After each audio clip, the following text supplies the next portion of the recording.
As Nwankwo went down, he was arrested by Danjuma's soldiers, disarmed, his shoes taken off, and he was made to sit on the floor.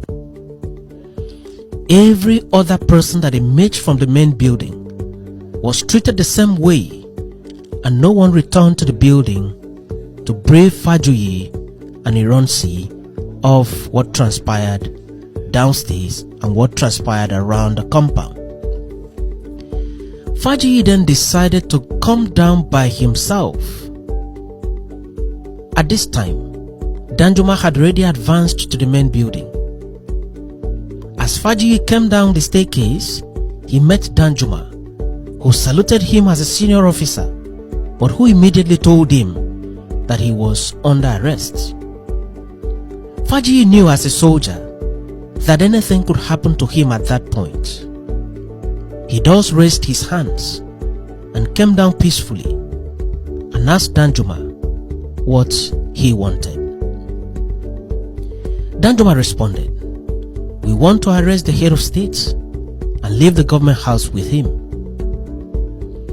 It is reported that Fajuyi pleaded with Danjuma not to go up with armed soldiers, that he was going to go up and call Ironsi for him, but that he, Danjuma, should please guarantee him the safety of Ironsi, who was his guest. Danjuma guaranteed the needed safety, and Fajuyi went upstairs to discuss with Ironsi, but did not return to Danjuma immediately. Danjuma then climbed up with a grenade in his hands.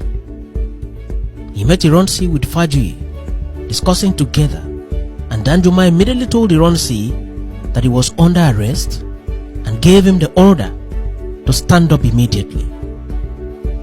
Reluctantly, Ironsi, a most senior officer to Danjuma and the military head of state at the time, stood up as was commanded by this military major, T.Y. Danjuma. At this time, the soldiers that came with Danjuma were on hand to obey whatever was required of them by Danjuma. They were poised for a showdown. Ironsi was led downstairs and forced into a waiting vehicle. Fajuyi also entered the vehicle, and both of them were driven out to an unknown destination. That was the last time these two men were seen alive together. They were driven to a place called Lalukman on the outskirts of Ibadan, where they were shot, killed, and buried in a shallow grave by their captors. It is reported that before they were eventually shot, the soldiers commanded Ironsi out of the vehicle into the bush for elimination. It is also reported Fajuyi ran between the soldiers and spread his hands begging them not to kill Ironsi. Fajuyi literally prevented them from shooting Ironsi for several minutes and kept begging them not to kill him.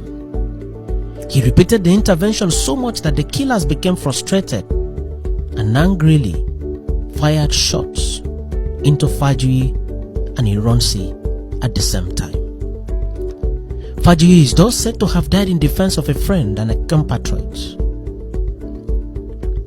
This event ended forever the lives, career, and times of the two of the earliest foreign-trained and highly experienced Nigerian military officers, General Johnson Aguiyi Ironsi and Colonel Adekunle Fajuyi.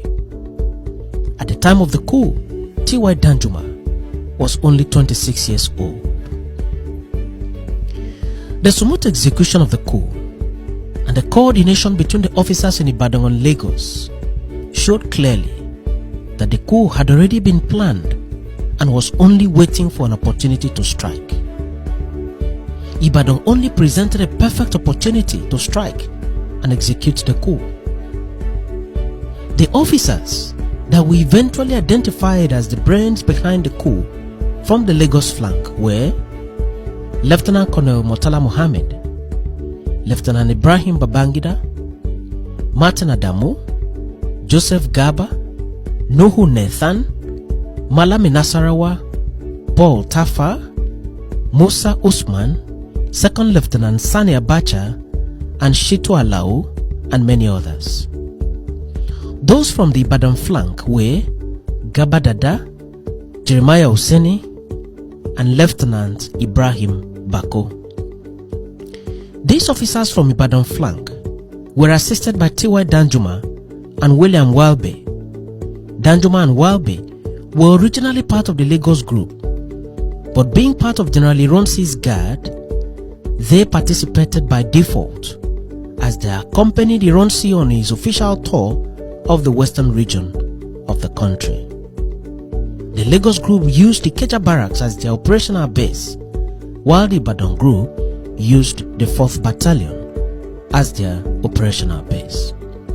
It is reported that the trouble which ignited the coup started in the army barracks in Abeokuta, where some junior officers of the northern extraction opened fire and killed several officers of Igbo extraction who were seen having a meeting at the barracks on the night of Ironsi's arrival in Ibadan.